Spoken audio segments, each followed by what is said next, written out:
Y en unos minutos les invito a un viaje imposible que solo es posible aquí, en Cuarto Milenio. Y es que 120 años no son nada. Vamos a intentar fundir una vieja historia con las técnicas de la moderna investigación criminal. ¿Quién sabe si aquí debajo se oculta el secreto del asesino más famoso de todos los tiempos? Solo tenemos un nombre y muchos misterios. Jack el Destripador. Les espero.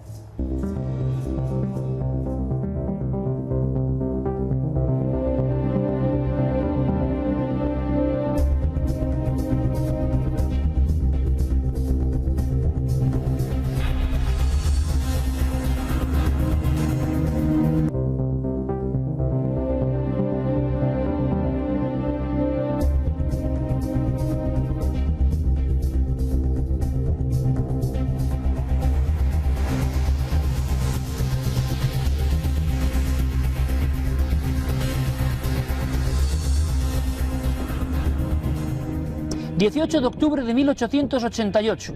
...el comisario jefe de Albany... ...abre temeroso una carta... ...cuyo único matasellos es una calavera con 2 tibias humanas. Dice así: señor, búsqueme esta noche en el vecindario de London Road.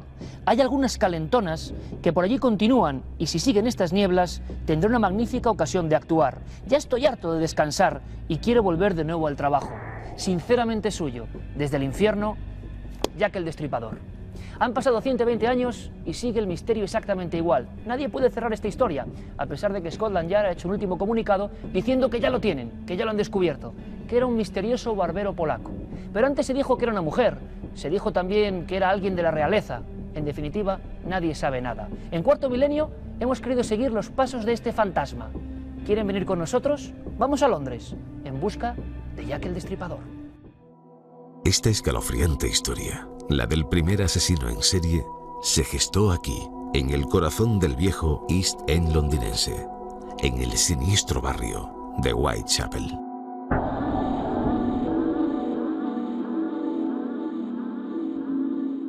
En aquel tiempo, Londres era la capital del imperio más grande del mundo, y la gente venía aquí de todas partes.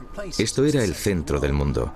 A finales del siglo XIX venía mucha gente del este de Europa, sobre todo refugiados de Rusia o Polonia. Desembarcaban de los barcos por miles, y la mayoría se establecía detrás de la muralla en un área conocida como East End. Corría el año de 1888. Había sido un verano tranquilo. Pero entre el 31 de agosto y el 9 de noviembre, algo rompería la calma para siempre.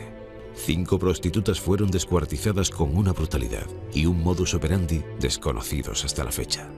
Aquellos días serían bautizados como el otoño del terror. Todas las prostitutas o mujeres que anduvieran por las calles se sentían amenazadas, se sentían como un posible objetivo de Jack el Destripador. Fueron momentos de verdadero pánico. La sombra de Jack se deslizó durante 70 días, noche tras noche, por estos mismos callejones que aún se conservan. Pero ¿cómo hacernos una idea de la miseria que reinaba en la zona del este? Se estima que en 1888 podía haber unas 80.000 prostitutas viviendo en el East End de Londres. La mayoría de ellas cobraba 4 peniques por sus servicios, por practicar sexo en los callejones apoyadas contra un muro de ladrillos. La prensa se hizo eco desde el primer momento, como si de un culebrón se tratara. Fue el primer ejercicio sensacionalista de la historia, creado en las imprentas. Esto no es nuevo, pero en aquella época era algo bastante innovador, ¿no? Y desde luego que llenó muchas páginas de periódicos, incluso un magazine que se llamaba Noticias Ilustradas de la Policía, como El Caso, que bueno, pues gracias al fenómeno de Jack el Destripador consiguió vender muchísimos ejemplares. Aquella publicidad desmedida desencadenó el pánico en las calles. Incluso parece demostrado que el propio nombre de Jack el Destripador fue una invención de la prensa. Viernes 31 de agosto, 3:45 de la madrugada. En esta esquina de Duval Street apareció el cuerpo sin vida de Marianne Nichols. Ella sería la primera víctima de Jack. Había sido degollada y presentaba diversos cortes en el abdomen. Su muerte debió ser agónica. 9 días después, a las 6 de la mañana, tendría lugar el segundo crimen.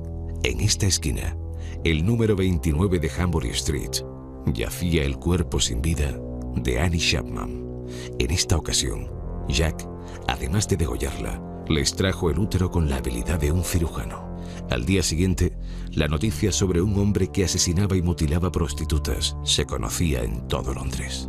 30 de septiembre de 1888. Pasada la medianoche, el cuerpo sin vida de Elizabeth Stride yacía sobre estos adoquines. Aquella noche Jack fue sorprendido en mitad de aquella orgía de sangre. Aquella noche, Jack sería visto por primera y única vez. El cuerpo de Elizabeth no presentaba apenas heridas, salvo como de costumbre, un profundo tajo en la garganta. Jack no pudo terminar su trabajo al ser sorprendido. Movido por una furia inusitada, el asesino volvería a actuar 45 minutos después, a un par de kilómetros de este punto, en Mitre Square. En este sitio sería encontrado el cuerpo de la cuarta víctima, a las 2 menos cuarto de la madrugada. Jack, sediento de sangre, se ensañó especialmente con el cuerpo de Edus. El forense en su informe describió una escena pavorosa. A la desgraciada mujer le faltaba el útero, el riñón derecho, y su rostro estaba casi desfigurado por unos profundos cortes. La quinta y última víctima se llamaba Mary Jane Kelly. Fue vista por última vez con vida a las 8 de la tarde, afuera del Temple Pub. Mary Jane Kelly tenía unos 24 o 26 años. Según las investigaciones de la policía y las pruebas, sabemos que ella debía ser muy guapa. Cuando fue asesinada en Miller's Court, tenía la cara completamente arrancada. Nadie pudo con total seguridad reconocer e identificar a Mary Jane. Su compañero sentimental, John Barnett, con el que estaba desde hacía unos meses, dijo que solo podía conocerla por el pelo o quizás por sus orejas. Cuando llegó la policía, algunos agentes salieron a vomitar al pasillo. Otros agentes se resbalaron con la sangre. Algunos de sus órganos estaban repartidos por toda la habitación. Las paredes estaban manchadas de sangre. La escena era dantesca. Para dar respuesta a la maraña de datos cruzados que presenta este caso, en 1994, un grupo de investigadores decidió crear el Club de la Capa y la Daga. Desde entonces, cada 2 meses se reúnen en este pub, el Price's Alice. Andy Parlow, junto a su esposa Sue, son 2 de los miembros más antiguos. En 1997, publicaron un libro con las conclusiones de su propia investigación. Mientras se sumergían en los archivos policiales y hemerotecas, Andy descubrió que era familia de Polly Nichols. Al parecer, una prima de su abuela fue la primera de las víctimas de Jack. Mi abuela se llamaba Mary Ann, como la asesinada. Pero en aquella época era un nombre muy común, así que nunca se sabe. Pero sí hay una relación. En la familia nunca se habló demasiado del tema, pero siempre supimos que había una conexión con Jack el Destripador. Y cuando Sue y yo hicimos una investigación en nuestra familia, decidimos hacer otra sobre la familia Nichols para hallar cuál era la conexión y quién era Mary Ann Nichols, asesinada el 31 de agosto de 1888. Los expertos creen que las 5 víctimas conocían a Jack. En la época, este pub, el Temples, era frecuentado por las prostitutas de la zona. Hoy día, el interior y los apartamentos superiores se conservan casi como entonces. Seguramente Jack se pasó largas noches bebiendo en esta barra, mientras ojeaba a quienes serían sus próximas víctimas. Hemos caminado por las viejas calles de Londres, un Londres donde todavía parece que está presente la sombra de ese individuo, el criminal más famoso de todos los tiempos, Jack el Destripador. Siguió sus pasos 120 años después. Nuestro compañero Luis Álvarez. Luis, buenas noches. Buenas noches, Iker. Sigue estando presente, ha pasado el tiempo, pero su efigie no se borra. No solo eso, la estética del momento donde sucedieron estos crímenes, allá por 1888, sigue estando impregnada en muchas de las calles, ¿no? De hecho, siguen en pie muchos edificios, las placas de calle aún continúan, algunas son las mismas de la época, y de verdad que es un viaje impresionante meterse en toda el área del East End londinense y, bueno, pues impregnarse de esa atmósfera, ¿no? Oye, te hemos visto callejeando, cigarro en mano, reflexionando, parándose en los puntos concretos de la ruta de Jack el Destripador. ¿En algún momento sientes algo de inquietud que te viene encima recordando lo que pudo pasar allí? Pues sí, porque como digo, se parece mucho al momento y pese a que la zona ha cambiado, más o menos ha cambiado, de hecho se está convirtiendo en una zona de artistas, sigue habiendo algún que otro problema, ¿no? Hay problemas de prostitución todavía, hay problemas de delincuencia, todas las calles de Brick Lane, Whitechapel, etcétera. Y sí que uno puede sentir un poco esa sensación especial de estar en un lugar donde sucedieron 5 crímenes verdaderamente sangrientos y también hay que destacar que puede llegar a convertirse este caso en una obsesión. No sería el primer investigador que se quede un poco atrapado en esta historia. O sea, gente, personas, ripólogos, como llaman algunos, que se meten en la historia y no salen de ella. Veíamos el caso, y lo vamos a ir comprendiendo, de Patricia Cornwell y otros grandes escritores que se han metido a investigar y se han visto atrapados en una especie de tela de araña que no les deja escapar. Y además que perdura durante muchos años, porque este es un tema que lleva casi 120 años, hay un montón de teorías encima de la mesa y una sola certeza, y es que nadie sabe quién fue Jack. Por mucho que se hable después de tanto tiempo, solamente tenemos esa única certeza. A pesar de ese anticipo, digamos, de cerrar el caso que hizo Scotland Yard, ni más ni menos, las teorías siguen flotando y cada uno defiende la suya. Una mujer, se ha dicho, una mujer, ni más ni menos, ¿se imaginan? Alguien relacionado con la Casa Real, incluso se habla de un doctor misterioso, el doctor Gould, que, digamos, haciendo experimentos de lobotomía, acabó convirtiéndose en un diseccionador profesional. Se habla también de un pintor, Walter Sickert, se habla de un barbero polaco, último comunicado a nivel oficial. Al doctor forense don José Cabrera no hace falta presentarle, ya es un fijo de este equipo y, como siempre digo, es un placer para nosotros. El caso más extraño, el primer gran caso de psico-killer, asesino en serie. Es el primer caso y además, de hecho, está en todas las escuelas de criminología y de la policía. Y para los médicos forenses es un caso apasionante porque se dan todos los datos que un forense tiene encima de la mesa para poder decir algo de cómo se supone que sería ese sujeto. Porque, como luego veremos y estableceremos en el diálogo, desde luego el sujeto era un sujeto especial, porque se puede matar y punto, pero matar y ensañarse o matar y destripar pasa todas las fronteras. ¿Alguien que sabía bastante de anatomía o no? Sin duda por una razón fundamental, porque se extrajeron órganos muy difíciles de hallar. Y hay una cosa que la gente que nos esté viendo debe saber: cuando uno abre un cuerpo humano, por dentro está todo rojo, es decir, el hígado no es verde y los riñones son amarillos, es decir, todo es rojo. Por lo tanto, si no sabes anatomía, no sabes lo que tienes dentro. Y eso es muy importante saberlo, y eso hecho en la oscuridad, como en algunos casos se hizo. Porque claro, hace 120 años allí no había farolas, ni había nada, y hubo ocasiones en las que este asesino abrió, metió la mano y extrajo órganos. Es necesario e imprescindible que el que lo haya hecho sepa algo de anatomía. Curiosas palabras las de José Cabrera. Además, luego vamos a tener un experimento que creo que es único. No voy a adelantar mucho, pero vamos a intentar saber cómo actuaba exactamente Jack el Destripador. ¿Sobre un cuerpo? Sí, sobre un cuerpo, lo dejamos ahí. Salvador Ortega, inspector durante muchos años, ha atrapado a alguno de los grandes, al más importante asesino en serie español, el arropiero, Manuel Delgado Villegas, una experiencia que te marcó profundamente, y también has sentido la obsesión por Jack el Destripador. Es el primer caso, Salvador, bienvenido por supuesto, bien hallado, en que un criminal desafía a la policía. Tú lo ves, digamos, desde el otro lado, ¿no? Desafía a la policía con cartas, sí, con amenazas. Al menos documentalmente es la primera vez que se da, efectivamente, y es la primera vez que se tienen pruebas, porque esas cartas quedaron en poder de Scotland Yard y se han publicado incluso en algunas.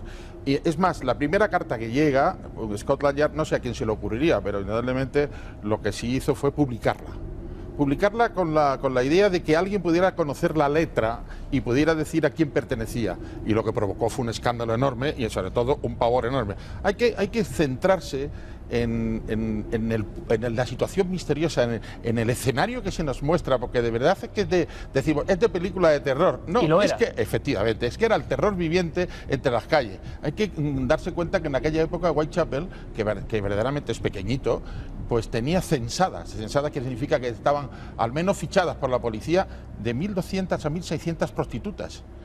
O sea que y que allí se cometían asesinatos casi todos los días, de los que se encargaba la policía de quitar del medio para no crear pavor ni crear indudablemente el miedo de recorrer aquellas calles, que por primera vez se tenía algunas farolas de gas que funcionaban. Por primera vez se había efectuado una conducción de gas en aquella zona. Pero claro, los rincones oscuros, todo oscuro y tal. Yo comparto la opinión con el doctor Cabrera de que efectivamente para hacer y actuar como se actúa en alguno de los cadáveres, hacía falta tener conocimientos de anatomía. Con Salvador Ortega vamos a aprender muchas cosas esta noche también. Vamos a intentar investigar a nivel periodístico, a nivel forense, a nivel policial. Por cierto, Luis, cartas. Cartas que recibía el pueblo británico con un estupor tremendo, se publicaban en la prensa, primer gran escándalo folletinesco, la gente haciendo colas y agotando las tiradas, hay quien habló incluso de montaje periodístico, pero ¿qué sabemos de esas cartas? ¿Realmente podían ser de Jack el Destripador? ¿Podía haber imitadores? Hubo una gran obsesión de pánico en torno a aquella firma que decía poco menos que sinceramente tuyo, Jack, ¿no? Acababa siempre así. Efectivamente, Iker, hubo en torno a las 120 misivas enviadas tanto a la Agencia Estatal de Noticias inglesa, a la Metropolitan Police, Scotland Yard, y a la prensa, a algunos diarios. De entre todas ellas, los verdaderos expertos, que son los riperólogos, como apuntábamos antes, se cree que solamente son 3. Todas las demás, ¿quién las envía? Hay cambios de letra muy diferentes, hay incluso firmas distintas. Cualquier grafólogo se daría cuenta de que estamos ante la historia de una farsa, ¿no? Y todo esto, ¿por qué además? Porque hay que intentar hacernos una idea de qué es lo que pasó en la época. La gente, antes de 1840 y tantos, apenas compraba la prensa. Sin embargo, en 1888, después de haber firmado una ley en el Parlamento por la cual los diarios se vendían a menos de un penique prácticamente, la prensa era una barbaridad, las rotativas funcionaban mucho mejor, y esto se convirtió no solo en el primer caso del primer psico-killer de la historia, sino además el primer caso de, pues, ¿cómo diríamos?, de fenómeno mediático en prensa. Todos los días había un seguimiento, un nuevo episodio, nuevas teorías, entrevistas a testigos, etcétera, etcétera. Y es más, Iker, Jack el Destripador, incluso se cree que ese nombre, Jack the Ripper, fue creado por la prensa. Bueno, no nos extrañaría, ¿no? Sería una forma de... Es verdad eso, ¿eh? Es el primer caso de psicosis colectiva por un crimen. ¿Qué es la psicosis colectiva? La psicosis colectiva es cuando ocurre algo realmente extraordinario fuera de lugar, porque como decía antes Salvador, allí había asesinatos todos los días, ¿eh? No olvidemos que había 1.500 prostitutas que cobraban 4 peniques, como se ha comentado antes, y un penique valía el periódico. Por lo tanto, por 4 peniques había una relación carnal. Bien, pues lo que ocurría allí es que la primera vez que la gente pierde el control y hay un miedo generalizado, un miedo infundado. Hombre, infundado en la medida en que son 5 asesinatos, pero allí había asesinatos todos los días. Pero entre la prensa, que empezaba a despuntar ya como algo masivo, la gente se desbocó, hubo verdaderos... Vamos, se habla incluso de que había allí personas que estaban verdaderamente enloquecidas. 120 años después, no sabemos quién es Jack, quiénes son los autores de esas cartas, por qué lo hacía. Era una especie de estudiante de anatomía que quería demostrar sus conocimientos, era una especie de secta que también se dijo que dejaba mensajes rituales. ¿Quién era? Se habló de mujeres, lo hemos dicho. Mujeres, doctor, suena un poco extraño, podría ser. Yo me imagino una mujer con su traje destripando en mitad de la calle. Oye, podía ser perfectamente, pero es una de las últimas teorías. Es algo excepcional. Una mujer no tiene la agresividad suficiente para llevar a cabo esto y tampoco la fuerza necesaria, porque la fuerza que se empleó en el desgarro de estos cadáveres es una fuerza prácticamente sobrehumana. Cuando se hace una autopsia requerimos instrumental, no solo instrumental de cortar, sino separadores quirúrgicos. Entonces la persona que hizo esto tuvo que ser necesariamente un hombre o la mujer más fuerte de Londres, claro, valga la broma. Es decir, y además tenemos una prueba que es casi definitiva en este sentido, es que Elizabeth Stride, que fue, tengo entendido que la tercera víctima, efectivamente, el 10 de septiembre de 1888, ahí la tenemos en pantalla, precisamente no está desfigurada y Jack no se ensañó demasiado con su cuerpo porque fue sorprendido en mitad de aquella orgía de sangre, ¿no? Entonces, alguien vio a un hombre, cierto es que podría haberse disfrazado. Antes de que hagamos un experimento, creo, único en la televisión, muy interesante, en nuestro punto de vista didáctico siempre, de saber cómo actuaba sobre el cuerpo humano Jack el Destripador, Salvador Ortega, tú tienes una teoría también, o barruntas algo que es más misterioso. Grupo, o sea, no solo una persona, sino un grupo actuó con estos crímenes. No, ahí hubo mucho de copycat. Eso ¿Qué es copycat? Copycat es el individuo, el imitador, el simulador, el que copia de otros asesinos. Eso se da casi siempre que hay una gran profusión mediática en cuanto a los asesinatos, sobre todo. Lo tenemos en cada vez que sale un asesino en serie o un asesino múltiple, como yo les llamo, pues naturalmente hay mucha gente que imita, que copia, y eso luego después trae confusión. En cuanto a las cartas, ahí me parece a mí que se calcularon 32 tipos diferentes de letras. La pena es que en aquel momento, ni siquiera ahora, existan buenos estudios grafológicos y sobre todo grafopatológicos. Sí. Eso nos hubiera dado mucha luz, ¿no? Se echa de menos, efectivamente, un análisis grafológico importante que en aquella época estaba en sus albores. Efectivamente, pero hoy se podía haber hecho incluso grafopatológico, saber si estábamos en presencia de un psicótico o no. Pues vamos a preguntarle a grafólogos importantes que están trabajando hoy en día en España, qué opinan sobre las cartas de esa escritura un poco agresiva, extraña. Repito, un grupo, una mujer, hombres y mujeres que tenían que ver con la realeza británica, escándalo incluso que llegaba a salpicar a la corona inglesa, ¿sí o no? Y por favor, en unos minutos vamos a hacer ese experimento. Vamos a hacerlo en nuestra morgue y vamos a hacerlo para comprobar cómo mataba Jack el Destripador y si la forma incluso de los cortes sobre el cuerpo humano nos enseña más de este gran misterio policial, este misterio sobre el que esta noche queremos arrojar luz, aquí en Cuarto Milenio.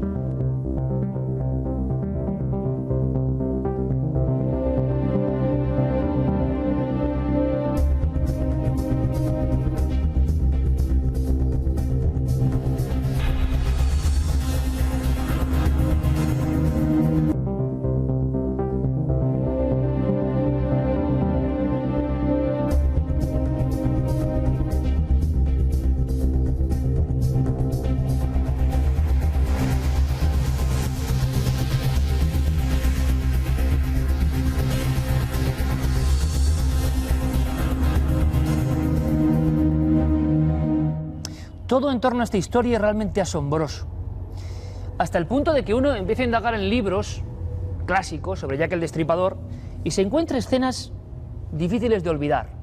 Fíjense qué curioso, 20 años antes de los crímenes de Jack, en el mismo barrio de Londres, hay una especie de obsesión y también de miedo, participa la policía en la pesquisa, porque hay un personaje que algunas personas identifican como Springle Jack, curioso, ¿eh? Algo así como Jack el de los tacones con muelles, y aseguran que es un criminal que asusta, que da grandes saltos, que va embozado en una capa y que escapa por los tejados. 20 años antes de los crímenes de Jack. Extraña profecía, mismo personaje que luego pasó, digamos, a mancharse de sangre.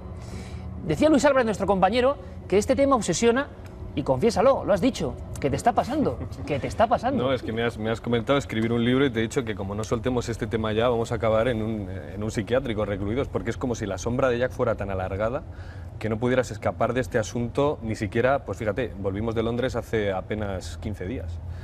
Y es que no hemos podido soltar este tema. Uno es que sueña ha sido con una Jack. obsesión. Pues sí sueña con Jack, yo sueño con Jack. Pues luego nos cuenta Luis su sueño, pero antes, que nos lo cuente, ¿verdad, Salvador? Pero antes de ver incluso y de comprender la lista de culpables, entre comillas, que se ha dado a nivel oficial, les invito a seguir ahondando en esa ruta misteriosa, muy sombría, donde en pleno siglo XXI sigue apareciendo Jack. ¿Quieren saber por qué? Compruébenlo. En torno a la figura de este asesino sin rostro, se ha creado toda una infraestructura turística. El London Dungeon, una especie de pasaje del terror a la inglesa, es visitado por unos 600.000 turistas al año. Parte del museo está dedicado a recrear lo sucedido en aquellos oscuros callejones. Encendió una cerilla y en ese preciso instante él vio la sangre fluir de su garganta. Tendida boca arriba y viéndose claramente en los ojos de Jack el Destripador. El pasado 14 de julio, las páginas del prestigioso diario The Times plasmaban un titular que agotó toda la tirada. Identificado Jack el Destripador. La última teoría, que además parece bastante fiable porque ha salido de Scotland Yard, son unas memorias de un antiguo vicejefe de Scotland Yard en el momento, Robert Anderson, que dejó a un inferior, Donald Swanson, que era el inspector jefe que investigó el caso de Jack el Destripador. Neville Swanson, nieto del inspector jefe Donald Swanson, donó el cuaderno de notas de la investigación de su abuelo al Museo del Crimen de Scotland Yard. En el margen de una de las páginas, acusaba directamente a un extraño sujeto que ya fuera interrogado entonces. Murió en un asilo psiquiátrico.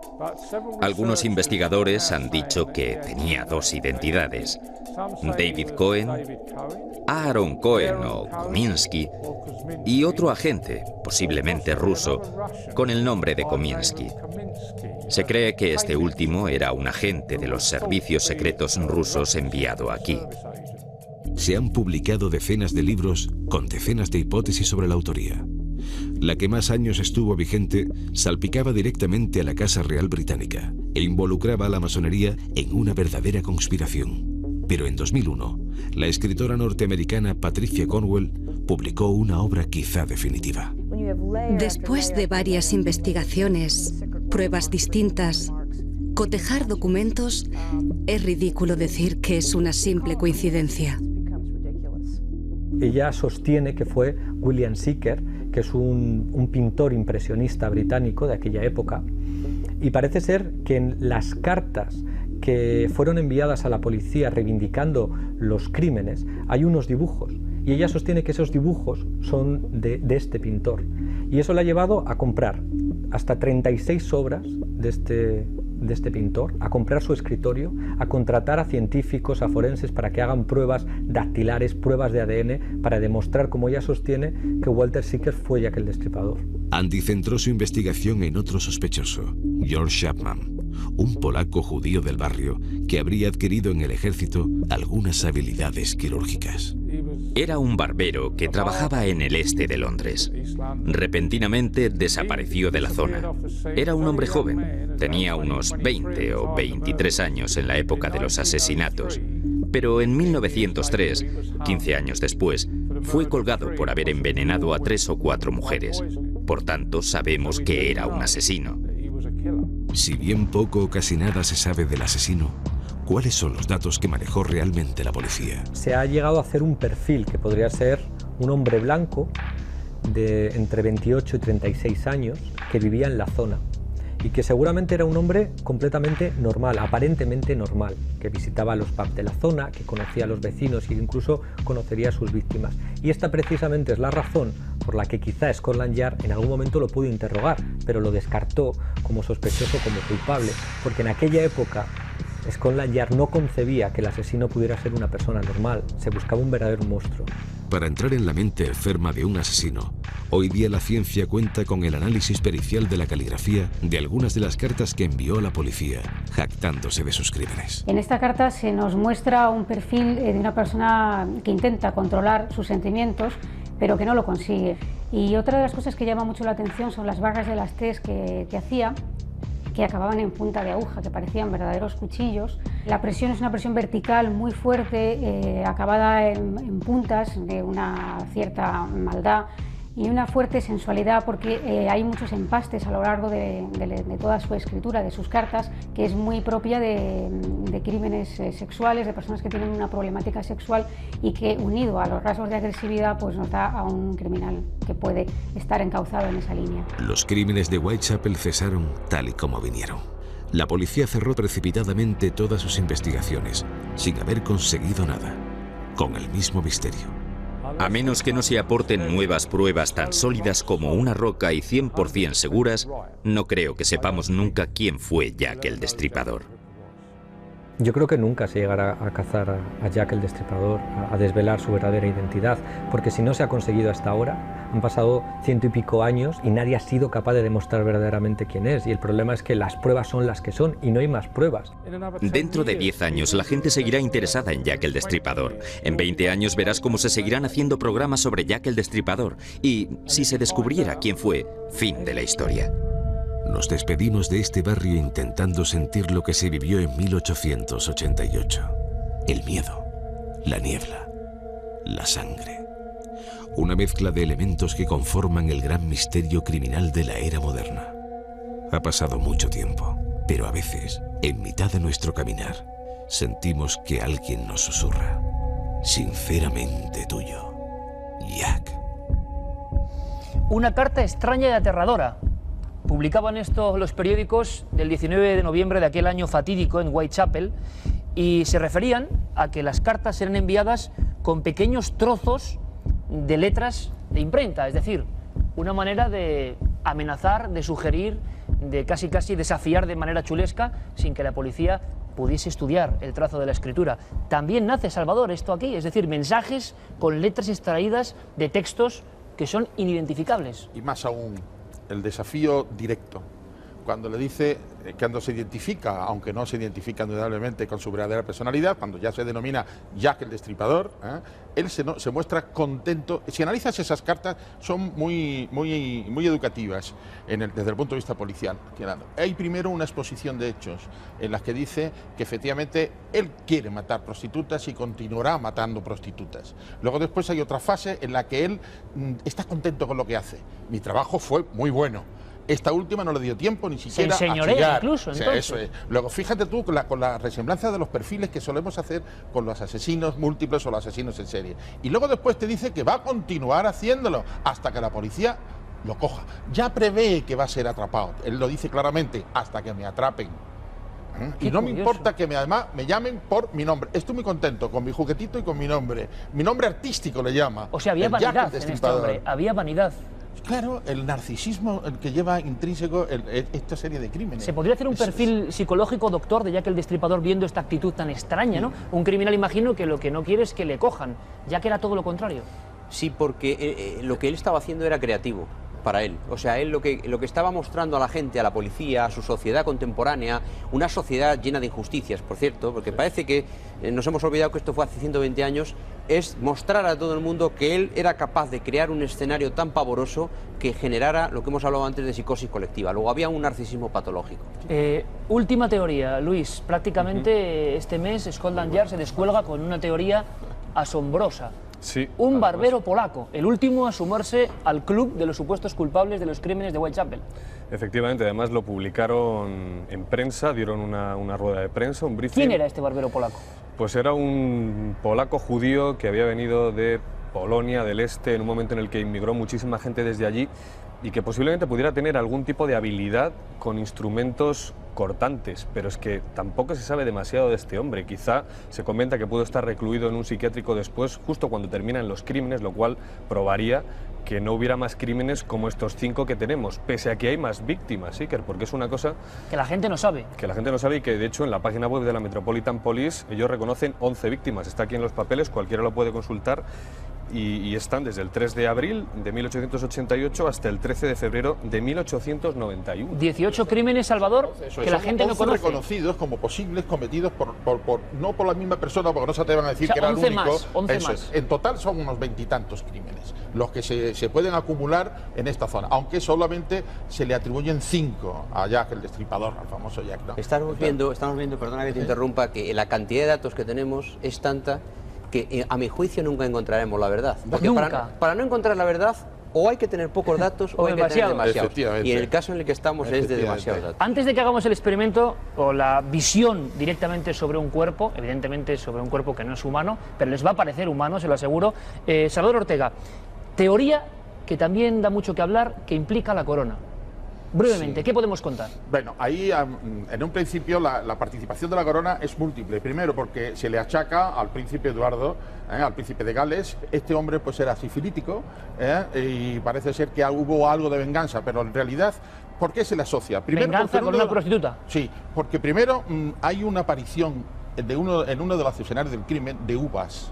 Uvas. Y en aquella época la uva era muy cara. Solamente las grandes personas acomodaticias, aristocráticas, podían utilizar uvas. Y aparece en el escenario del crimen de una prostituta. O sea que lo llevó la persona que contrató a la prostituta para estar con ella y comieron uvas. Entonces, eso se relaciona. Lo segundo que se relaciona y que lo mezcla es fantástico. Los ingleses para esto son excepcionales, ¿no?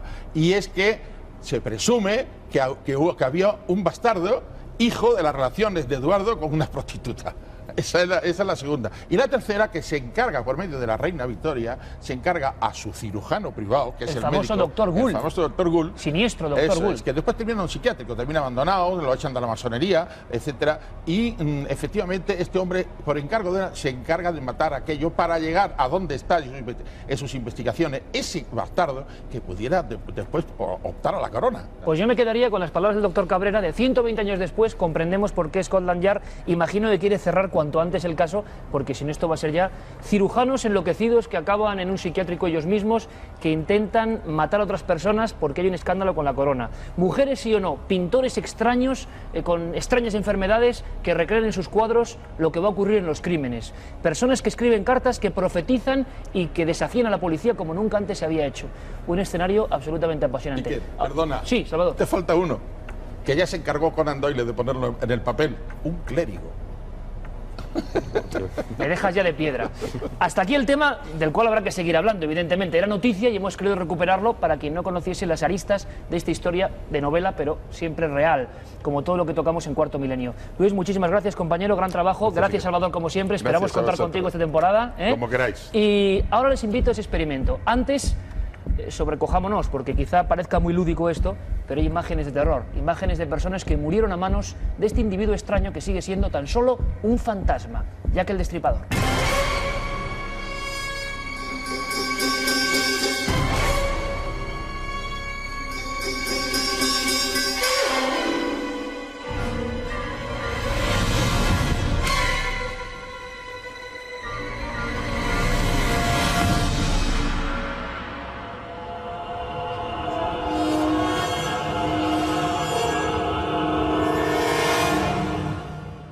Hablar con el doctor Cabrera es como hablar con un libro abierto. Pocas personas como él para conocer los secretos del cuerpo humano. 1000 autopsias.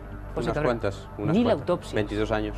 De forense. ¿Se difiere, digamos, la realidad de lo que nos cuentan, por ejemplo, series norteamericanas con lo que luego es enfrentarse a un cadáver? No tiene nada que ver. La gente está pensando en el CSI, por ejemplo, es una serie que no tiene nada que ver con la realidad. ¿La realidad puede ser parecida a lo que tenemos aquí? Esto es muy cercano a la realidad. Vamos a desentrañar esa realidad. Aquí tenemos muy bien. Una reproducción de lo que sería, por ejemplo, Mary Jane Kelly, la más célebre protagonista, por desgracia para ella, de los crímenes de Jack el Destripador.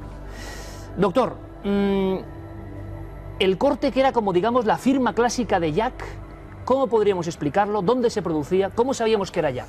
Bueno, en primer lugar, habría que decir para los que nos están viendo que estamos en una mesa de autopsias de verdad, moderna. En aquellos tiempos, hace 120 años, las mesas de autopsias eran un mármol, con un grifo y punto. Este maniquí es perfecta copia de la realidad. No es una cosa, es decir, lógicamente no es un cadáver, pero es una copia fiel de la realidad, magníficamente hecha. Hay que felicitar a nuestro compañero Oscar Dorian, que ha hecho un trabajo impresionante, porque parece que va a despertarse de un momento a otro. Es que es fantástico el trabajo. Habría que señalar, y es importante que la gente que nos está viendo lo entienda con absoluta seriedad, que este supuesto, no sabemos quién todavía... fantasma. Efectivamente, lo que hizo, lógicamente, para matar es degollar. Degolló siempre de izquierda a derecha porque supuestamente era diestro. Es decir, cuando un diestro mata a una persona degollándola, la coge por detrás y corta de izquierda a derecha. Porque así la persona muere y encima no grita, lógicamente porque se desangra. Un corte en el cuello es la muerte en aproximadamente un minuto. ¿Un minuto? Aproximadamente un minuto. Es decir, es una muerte instantánea. Y una vez que la persona ha muerto, ya hay varios cadáveres diferentes en los cuales en unos hizo una cosa, en otros hizo otra. En uno de los cadáveres, por ejemplo, cortó horizontalmente y abrió de arriba abajo. En otro cadáver hizo un zigzag, es decir, un zigzag es un corte anfractuoso, es decir, no es liso. Lo raro de esto es que él tuvo que separar, porque el cuerpo humano es muy fuerte, la piel es tan fuerte que se han visto cadáveres cortados por un tren y la piel estaba pegada en la vía y el tren había pasado. Quiero decir con esto que un cadáver el cadáver es sin vida, pero es muy fuerte un cuerpo humano. Entonces, en el corte que hizo él, que en los varios cadáveres, uno horizontal, otro longitudinal, él tuvo que separar. Y unas veces tuvo luz y otras veces no. Y una vez que se abre el cuerpo, dentro del cuerpo, todo es rojo. Es decir, es rojo los riñones, rojo el hígado, rojo los intestinos. Y una vez que él separa y abre y entra, para encontrar, por ejemplo, un riñón, tuvo que ir al fondo de la cavidad. La gente cree que el riñón está aquí, pero el riñón no está aquí, está pegado a la columna vertebral. Es decir, justo en la parte de abajo del cadáver. Y para llegar a ese riñón, hay que separar todo el paquete intestinal, ir al riñón, abrir y extraer el riñón. Por eso es la dificultad. Estoy seguro, doctor, que usted ha hecho mil autopsias, pero nunca una tan vista como esta. No, seguro. ¿Tenía conocimiento este individuo, sea hombre, sea mujer, sea de la corona, conocimiento y posiblemente instrumental como ese? El sujeto que hizo esto necesariamente tenía que tener conocimientos de anatomía. No sabemos si esos conocimientos eran porque era hijo de carnicero y estaba en una carnicería, o era porque estudiaba anatomía en una facultad de medicina, o era porque era médico, o era porque era pintor, que es una de las hipótesis, y había trabajado con cuerpos humanos. Los pintores en aquella época utilizaban cuerpos humanos para hacer sus pinturas. Y había estudios muy detallados de lo que era la anatomía humana. Pero completamente detallados. En cualquier caso, la persona que extrajo un útero o extrajo un riñón sabía lo que hacía. El útero es muy pequeño. Es tan pequeño que podríamos decir que con un puntero, con el puntero, que difícilmente se verá, podría ser del tamaño más pequeño que una cajetilla de cigarrillos, un útero normal. Por lo tanto, extraer el útero implica saber cuál es, implica cortar, implica extraerlo. Se ha hablado también de rituales, de grupos, de señales en los cadáveres que podían ser leídos por otros, o que quizá pudieran ser leídos en el futuro. Por ejemplo, cercenar un pecho. En el corte de un pecho, que es uno de los casos que tenemos, él corta el pecho, lo quita y lo saca de él. Eso podía ser simbólico. Podía ser un sujeto que de alguna manera odiaba al sexo femenino porque le había producido algún daño. Se hablaba de una hipótesis de la sífilis en el caso de la Casa Real, o bien porque era un sujeto frustrado porque tenía un problema sexual. Pero el extirpar un pecho y colocarlo fuera de es una agresión directa a lo femenino de la mujer. ¿Cuál de todas las operaciones, entre comillas, que hizo Jack en sus víctimas, te llamó más la atención? Hombre, la operación más tremenda, que no es una operación, es, de ahí su palabra, destripador, es aquella en la que destroza el cuerpo. Ese destrozo del cuerpo revela cólera, porque él abre de manera brutal todo el abdomen, extrae toda la masa intestinal, extrae órganos internos, llena de sangre alrededor del cadáver, alrededor de la habitación. Ahí hay ensañamiento, ahí hay anormalidad. De ahí se deduce que esta era una persona profundamente trastornada. Era una normal, quizá no un loco, pero sí una normal profundo. Eso es lo más impactante de todo lo que se ha visto de Jack el Destripador. Yo te agradezco personalmente, doctor José Cabrera, que ante millones de amigos hayamos descubierto algunas de las claves forenses en el caso más célebre, el de Mary Jane Kelly, que dio origen al pavor social sobre Jack el Destripador. Pero no me resisto a hacerte una última pregunta. Con todo lo que hemos hablado, con todo lo que hemos visto, ¿tú con qué teoría te quedas? Yo me creo, es difícil, en la medicina forense no se puede especular, la fantasía no vale para nada. Yo creo que el sujeto que hizo esto era efectivamente un hombre blanco, era un hombre fuerte, era un hombre con conocimientos de anatomía seguro, un hombre con disponibilidad económica, por lo tanto era de la clase elevada, no era un hombre sin dinero, y era un hombre profundamente anormal en su relación con el sexo femenino, y por alguna razón ese narcisismo le llevó a autoalimentarse y a ver en esto que hacía una obra profundamente anormal. Esos son los elementos del perfil psicológico, que por cierto es la primera vez que se hace en la historia de la policía un perfil psicológico como este. Doctor, como siempre, y más que nunca, muchísimas gracias. A vosotros esto otra. Ahí están los datos. Ahora la investigación depende de cada uno. En Cuarto Milenio queremos, bueno, pues espolvorear la historia de pistas, de rastros, y cada uno que piense que es una muy buena labor en este siglo XXI. Por cierto que ahora en Cuarto Milenio vamos a un tema, si cabe, más espantoso. Cosas que ocurren dentro de casas, cosas que ocurren dentro de domicilios y que algunos aseguran que son paranormales. Vamos a hablar con gente como cualquiera de nosotros, que ha sufrido lo que muchos llaman fenomenología poltergeist. Aquí, en Cuarto Milenio.